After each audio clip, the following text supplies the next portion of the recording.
again, reconnaissance is hard, reconnaissance is important, and there are different ways to do that.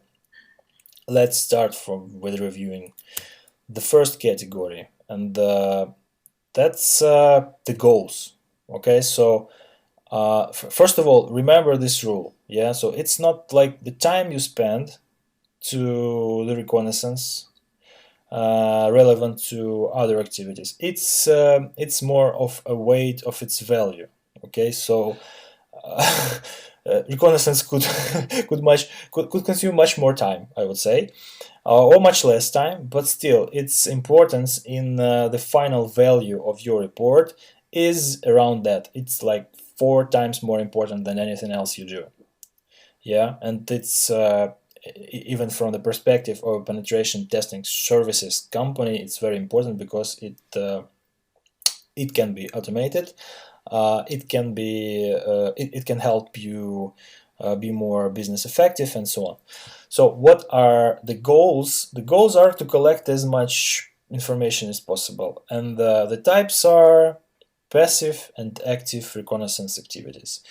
The difference between these two is rather not very apparent nowadays, because first of all, you cannot do these two things separately. We always perform some activities and they just fall down into one of these categories. And second of all, you have tools, of course, you automate, and these tools normally do a little bit of both. So there is no just like passive reconnaissance category in your toolkit. There is just a tool that can be used for this or for that purpose. Yeah, once again, there is a lot of work to do, but it can be massively automated, and that's a good thing. So what's the difference? The principal difference is that when you interact with some systems that are other than clients, okay, you do that passively. So if you do not interact with the client systems in a way they don't expect you to, this is passive. If you interact with the client systems in a way that is different from normal operations, this is already active.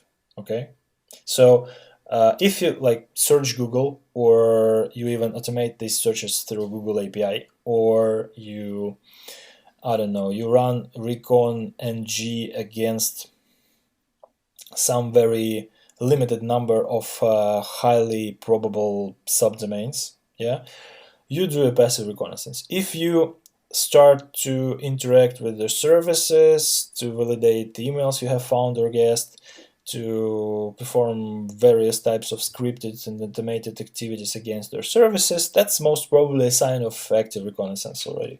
Okay, so if you perform things manually, if you look to them as a normal client, they see day to day, and you do not leave these boundaries of expected behavior, this is passive reconnaissance. You will remain under the radar of their security teams, most probably, yeah. So the most clients won't recognize you as an active hacking reconnaissance in action, okay?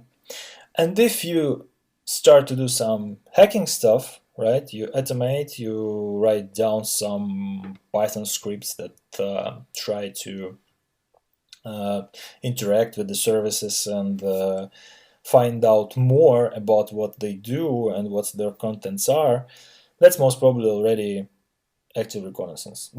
By all accounts, it's active reconnaissance already. Okay, so what should you look for? There is no specific limitation to what you should look for during the reconnaissance. As you already know, you have to find out as much about the scope as possible, so you have to find all available data, yeah, or at least as much data as possible. But you should focus on specific things that have perspective, and what they are networks that belong to the client, right? The names, IP addresses, URLs of all applications and services they possess, right? Specific servers, like special purpose service for name resolution, for mail transfers, for webmail access, and so on. like I don't know, VPN servers, um, different type of stuff. Of course, software and configurations. If you can find out about what versions of software are actual at the client's equipment, this would be sweet. Your pen test would be very pleasant starting from that point in time. And configurations. That's unfortunate, but sometimes you can find them online too. At some forums discussing security problems, an admin who is desperate is posting a portion of configuration. That's not something an average system administrator nowadays would do, but back in the day that was very popular. Okay, and that's all technical data. That's more pertaining to the technical assets. What about the personnel, the people data? So that is critical for performing social engineering pen tests, but it can be important for other types of attack as well. For example, you could guess login names for your password brute forcing scripts during your reconnaissance phase, when you find out how the people are, what are their names, and what are the conventions of forming login names or emails or whatever.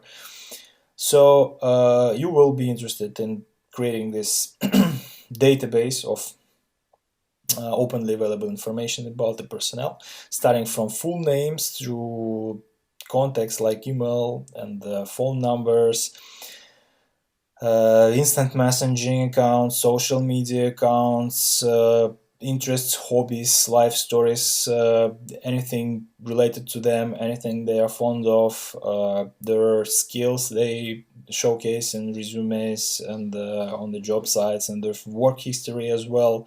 And the most creepy, I guess, the creepiest one is geodata, because that's not like you're stalking someone or something like that. That may be very important just to find out how often people visit certain places. So you will definitely be interested in finding out whether they have night shifts, right? So maybe you will have to narrow down your attack window to night hours, just because you know that there is no one there, right?